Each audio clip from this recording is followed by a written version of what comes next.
of, we're in that latter part of April. May is around the corner. So talking to a few of my clients and some people at some of the face-to-face Be Connected World meetings, people are having a few issues with where they're at. So let's see if we can come up with some ways to help you finish the rest of the year strong. Now, as always, it's a little bit like drinking from a garden hose, but there'll be no bullshit. There'll be no rainbows or unicorns. It'll just be stuff that you can actually use. I'll give you 7 things to consider in your business to help you finish the year strong. And as always, please have some questions at the end. It's much more interactive when we do it. And also I will hop into the breakout rooms to have a chat if we need to as well. I think Kubra is the only new person here, so I won't run through all that, but basically 12 plus years running my own coaching business, 180 businesses and executives helped. Prior to that, 30 plus years C-suite executive in Southeast Asia and here in Australia across 12 different industries. Before that, a visiting lecturer in business at universities. Before that, a high school teacher. And before that, a snotty-nosed teenager. So I've been around the block just a couple of times. And time is short, especially seeing PowerPoint decide to mess things up. We've done it. And in fact, it's not 9 months left in the year, it's 8 months. So here's a question. How are you tracking towards your plans for the year? By now, you all know, I believe, that we should have budgets for each month and we should have some idea of cash flow. And we've taught how to put together a cash flow forecast a couple of weeks ago. But the key thing is, how are you tracking? Are you on target with where you want to be for the year? Are you a little bit behind? Are you a lot behind? Or maybe you still don't have a target. Thing is, what's your revenue goal for this year? Is it the same as last year? Is it up by inflation? Are you looking at doubling last year? Are you not concerned with it, but you're focused on the impact you have in your community or the people around you? Are you even ahead of last year? These are questions that you should literally be asking yourself. The other thing, of course, is, are you going to be planning for a financial year or a calendar year? Some of us and some of my clients actually do both. So when I say there's 8 months left in the year, that's obviously the calendar year. There's only a couple of months left in the financial year. And if you are way behind the 8 ball revenue-wise for the financial year, it's going to be a hard slog to catch it up. But you need to decide what style of planning suits your business best. We have a crazy financial year here in Australia, of course, running July to June. Sensible places run calendar, January to December. But nonetheless, you should decide where your planning happens to be. Are you working the way that you decided you wanted to work in 2026? In other words, are you still stuck in the business every day, hands-on? That's fine if you love doing that. But if you are feeling trapped on the sort of rat wheel, then you need to be thinking about, what can I do in the next 8 months so that I'm not hands-on all the time?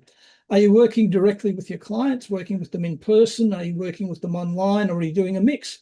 I meet some of my clients in person and a lot of them I do by Zoom. Some of my clients are too far away to meet face-to-face, which is a shame. So we use Zoom all the time. The bottom line is, have you decided the way that you want to work with your clients and in your business? And if you haven't, then you need to think about, what do you need to do to change that so that work becomes maybe not a source of joy, but something that doesn't drag you down so much. Are you reaching the people you wanted to? Are you reaching a ton of people with a much broader message? Or have you decided to niche or sub-niche or super niche and just go after a select few that you're after? Have you looked at activating your past clients if you're behind in sales? People who've already bought from you and had a good experience are more likely to rebuy from you than people from the outside. Or maybe you've pivoted your business and you're looking at a new group entirely. But again, where are you at in 2026? Are you reaching the people that you wanted to? Did you actually decide on the people you wanted to reach before you kicked off this year? Or maybe it's time for you to sit down and review who you want to be chatting to. Why are you doing what you do? What's your ultimate why? Is it financial freedom? More time with your family? Do you want to make a dent in the universe like Steve Jobs said? Maybe you've got something to prove to people in the old business where you work. Maybe you've left corporate and you want to prove something to those people. Whatever it is, you should have some clear idea of why you're doing what you want to do. Now, if you're doing what you want to do simply because you want to pay the mortgage and put food on the table, that's fine. That's just as valid as someone who wants to end poverty and change the world. The key thing is you have to understand why you're doing things, because when we have a clear purpose and a clear reason why, it makes it a lot easier to turn up day after day if things aren't working out the right way for us. If your results are not where you want them to be, then think about this. What's holding you back? Is it a lack of knowledge? Do you suffer from imposter syndrome? Maybe you're scared of failing and that's stopping you taking that big step. Maybe you've got too many options out there. I mean, if you're like me, I've got a couple of gigabytes of courses on my computer that I've yet to even open. And I went through the other day and some of them are probably 4 years old, so I've just deleted them. I got interested at the time and life got in the way and I didn't do them. But maybe you've got too many options available to you. Maybe the world's changing too quickly for you. Maybe all this AI stuff is sucking you down that particular rabbit hole and you somehow feel like you're not running a real business unless you're doing stuff with AI. AI is just another tool, guys. Learn how to use it, but you don't necessarily have to use it depending on your business. The worst one, of course, is maybe you've got no clear plan. Maybe you just rolled into 2026 and kept doing the same thing you've already done, and the results you're getting aren't the ones you're hoping for. So it's probably time to sit down and get a clear plan if you don't. Well, quite frankly, you might just have the blahs and what you need is to go and have 2 weeks off. Clear your head and then come back to it.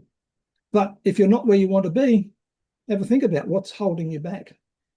The good thing is clarity is power. Once you know exactly what you want and why you want it, your path forward becomes a lot clearer. The good news is you've still got time. Not a lot of time for the financial year, but certainly for the calendar year. And most of us think in calendar years.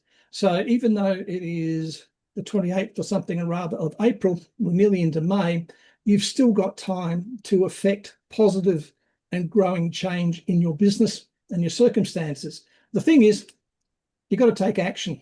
In fact, you've got to take lots of action. So here's 7 steps that will help you take the actions that you need to do to move closer to achieving the results that you want to achieve. First thing is, decide what a successful end to the year actually means to you. Break it down into monthly and then weekly steps. Put them in sequence of importance, and then maybe break the weeks down into daily steps. Use my 5x5 system that you hear me talk about all the time. Decide each night, do a brain dump and pick 5 things you'll have completed by 5 o'clock the following night. When you tick them off, and you do another brain dump and you pick 5 more things. This will give you momentum and keep things going.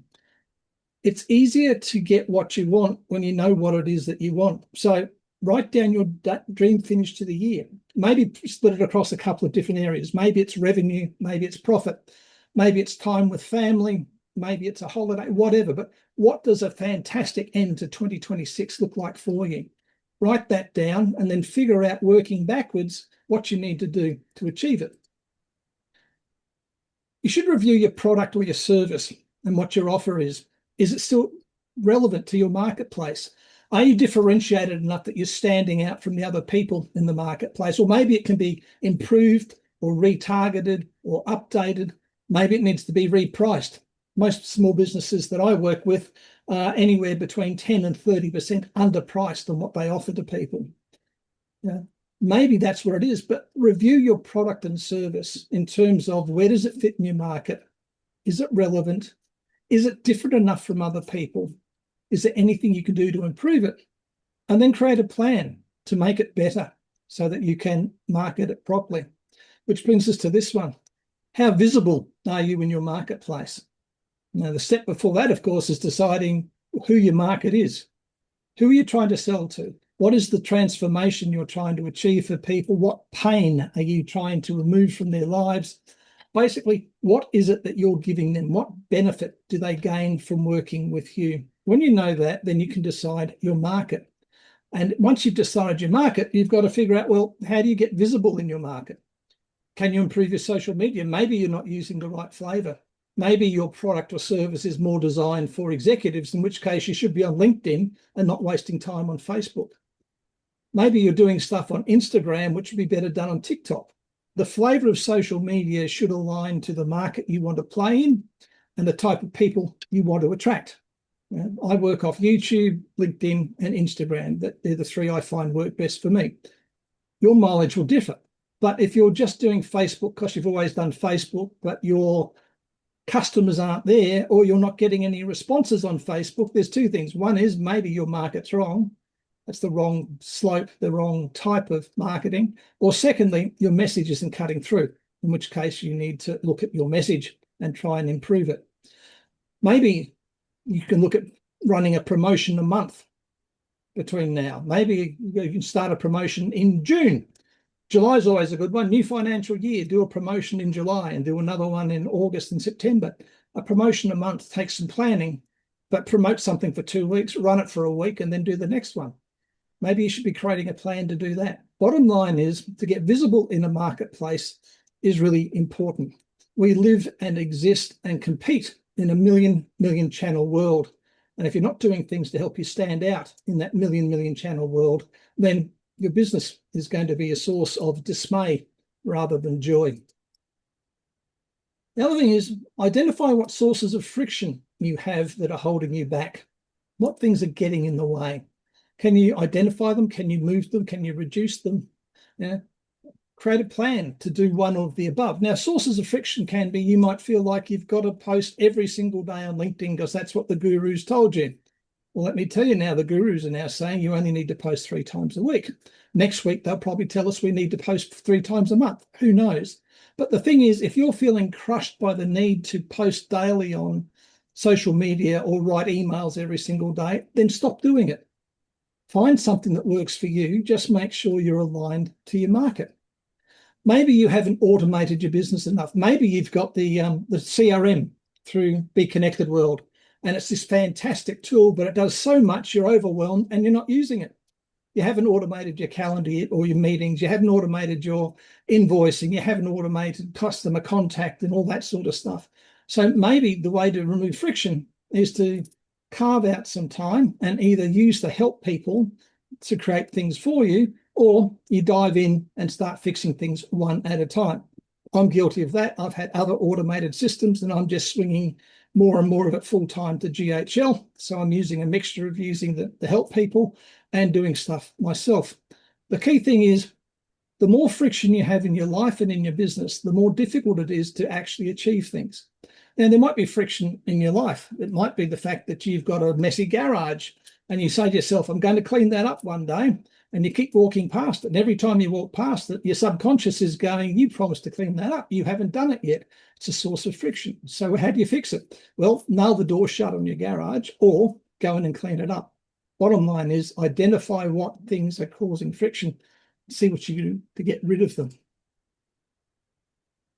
You need to clearly understand your how much is enough number. And it's not just money, but money is the most important one, because money is an enabler. Money lets us do things. So how much is enough? So at the end of the year, you can look back and you go, you know what, I made enough money this year, or enough profit. But don't just do it for money. Maybe you should look at how many date nights have you had? How many weeks holiday have you had? How many toys? How many books have you read? Whatever it happens to be, have a how much is enough number.